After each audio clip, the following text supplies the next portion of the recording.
தமிழ்நாட்டு மக்கள் அனைவருக்கும் வணக்கம். இப்போ நம்ம யாரை பார்க்க வந்திருக்கோம்னா, நம்ம பவானிசாகர் சட்டமன்ற தொகுதியின் டிவிக்கு வெற்றி வேட்பாளர் தமிழ்செல்வி அக்காவை தான் பார்க்க வந்திருக்கோம். அவங்களுடைய இந்த அரசியல் அனுபவம் எப்படி இருக்குது அப்படின்ட்டு அவங்கள்ட்டயே டைரக்டா நம்ம இப்போ கேட்க போறோம். ஆக்சுவலாக டைம்ஸ் ஆஃப் ஃப்ரீடம் சார்பாக அவங்களுக்கு வந்து ஃபர்ஸ்ட் எங்கள் வாழ்த்துக்களை நாங்கள் தெரிவிச்சுக்கிறோம். இது நாங்கள் டைம்ஸ் ஆஃப் ஃப்ரீடம் பத்திரிகைக்கு எடுக்கிற முதல் பேட்டி என்பதில் நாங்கள் பெருமை கொள்கிறோம். சரி, நேரடி அக்காவை பார்க்கலாம். அக்கா வணக்கம். உங்களை நாங்கள் அறிமுகப்படுத்த வேண்டியதில்லை, இருந்தாலும் நீங்களே உங்களை அறிமுகப்படுத்திக்கலாம். அனைவருக்கும் வணக்கம்.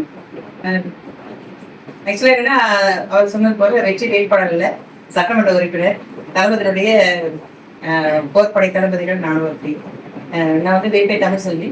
நான் வந்து அரசியல் பாரம்பரியத்தில் வந்தவங்க தான். என்னுடைய தந்தை 2 முறை சட்டமன்ற உறுப்பினர். என்னுடைய கணவர் அதே போல அரசு வழக்கறிஞர். என் மகன் உட்பட எல்லாருமே படிக்கப்பட்டதார்கள். அவர்களெல்லாம் மருத்துவர்களாக இருக்கிறார்கள். நானும் 30 ஆண்டு காலமாக தலைமை ஆசிரியர் பணியாற்றி 21வது வருஷத்துல அரசியலுக்காக எனக்கு வேலையை விட்டு ஒரு வாழ்க்கை கைவிட்டேன்.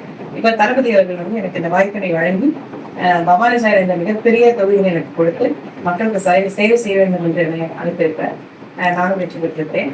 மிகச்சிறந்த வாய்ப்பினை நான் கைப்பற்றிக் கொண்டு இந்த 5 ஆண்டு காலம் தளபதி தொடர்ந்து முதலமைச்சராக மீண்டும் மீண்டும் வர வேண்டும் என்று மனநிலையிலே நான் இருக்கிறேன். மிகவும் சிறப்பான செய்தி என்று செய்கிறேன்.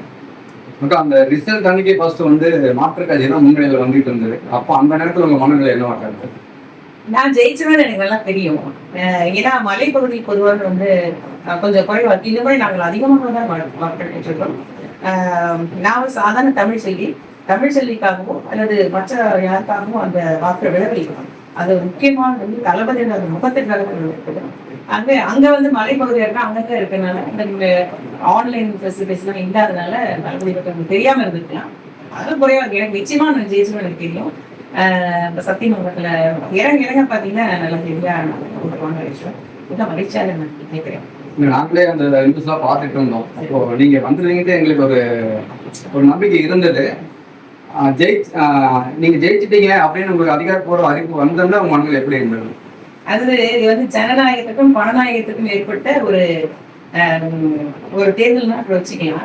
தளபதி ஜெயிப்பா, தளபதி முதலமைச்சராக இருந்தா எங்களுக்கு முக்கியமா நாங்க சொல்லிட்டே இருந்தோம். 234 தளபதியா வேட்பாளர், கண்டிப்பா ஜெயிப்பா முதலமைச்சராக எங்களுக்கு தெரியும். இன்னும் என்ன சொல்றா, ஆரம்பத்துல அந்த மாதிரி ஒரு கொஞ்சம் இடர்பாடு இருந்தது. ஏற்கனவே சொன்னோம் வந்து நம்ம இல்லை என்கிற வெளிப்பாடு இருக்கும்பொழுது நான் இந்த தளபதி முதலமைச்சராக அப்படிங்கிற நிலைப்பாடு இருந்தோம்.